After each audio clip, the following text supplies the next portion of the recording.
snow-covered mountains are a home now for me, but my home is the lowlands,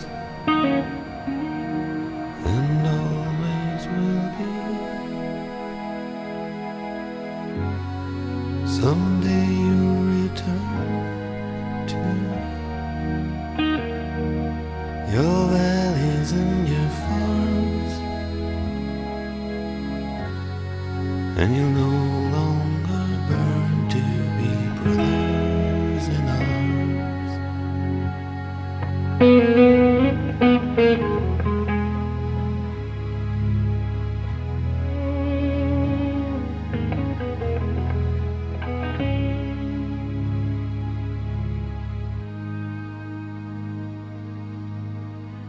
Through these fields of destruction, baptisms of fire, I've witnessed your suffering